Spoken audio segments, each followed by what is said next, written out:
This video is a quick overview on how to access the databases. So the first thing you want to do is log in to Destiny. If you have not already, once you log in, you will see your name up in the top right blue bar. And all of the databases are displayed directly below this welcome message. So within this message, it gives you a link to the Google Classroom. You can click on the form to request a book. And if you need assistance, my email is right here and you can email me at any time. So as I scroll down the page, you will see all of the different databases available, and they're broken down by subject category. So it's easy to find, or easier to find, the information you need. I recommend, unless you're specifically searching for, let's say, something in maybe the psychology or behavioral sciences, or history, if you're just running a general search that's pretty broad, let's go down to the general databases and take a look. There's several to choose from, and I recommend starting with two of them. They're completely different databases, but I recommend Master File Complete. So I'm going to click on that.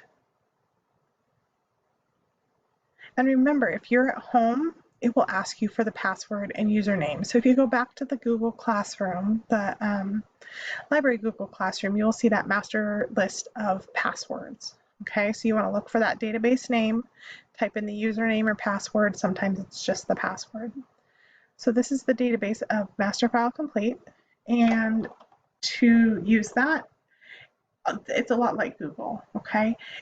You simply need to make sure that you're spelling your item correctly, and know that when you're using a database, they expect you to have some idea of what you're searching for. Unlike Google, they're not going to do the work for you, okay?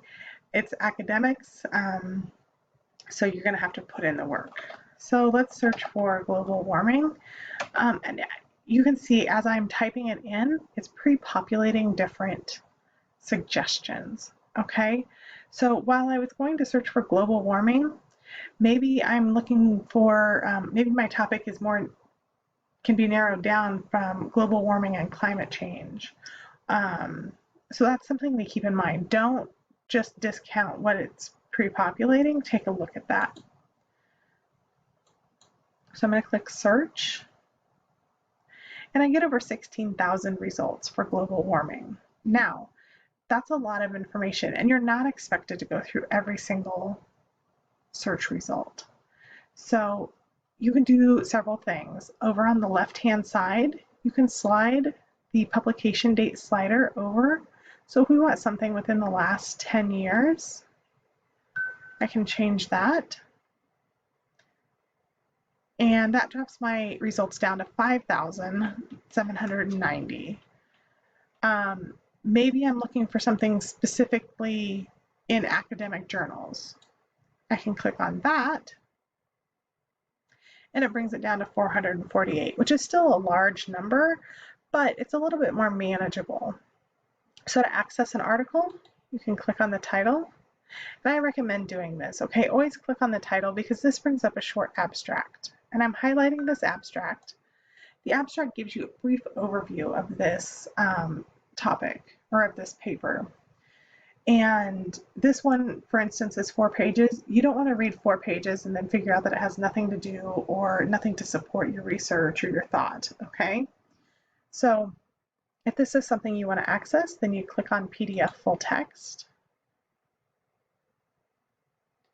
And of course, my computer's not working correctly, but it will bring up the PDF. So you'll see exactly what is in the journal, okay? And then there's, on the right-hand side, there's a list of tools.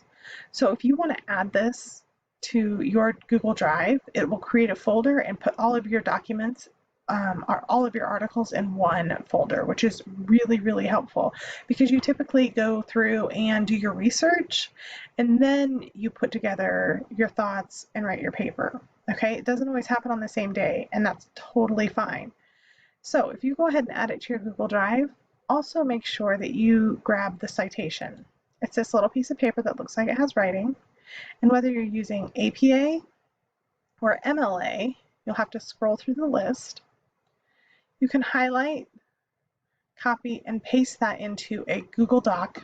Just create one for your citations, and then you have it. It's a lot easier to delete that citation if you choose not to use this resource in the end.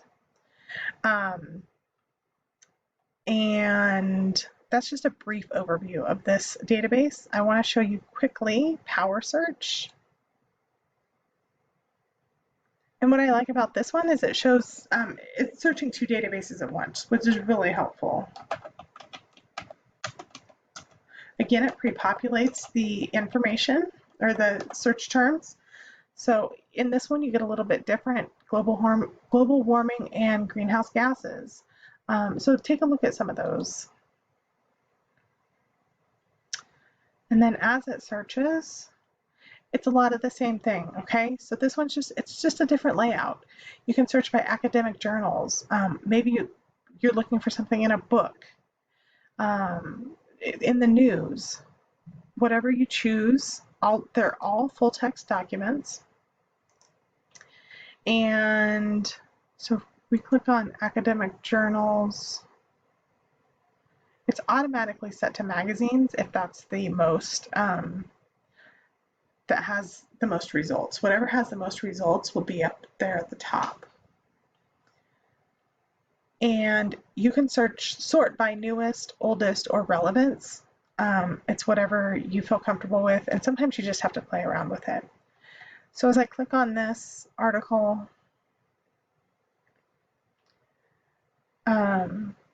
if this is something you want, again, you can save it to your Google Drive. It will be in a different folder called Gale, and you'll want to grab the citation. And it gives you that up in this top bar. You click Cite, and it gives you 3 options, so you don't have to scroll through that list. But again, copy, highlight, select, paste it into your works cited. It will save you a ton of work, because if you have to go back and find a specific article for the citation, it can be rather frustrating, because if you don't remember where you found it, or if you used multiple databases, you might have to search all of those databases. So save the time, always grab the citation. I hope this helps. If you have any questions, contact me.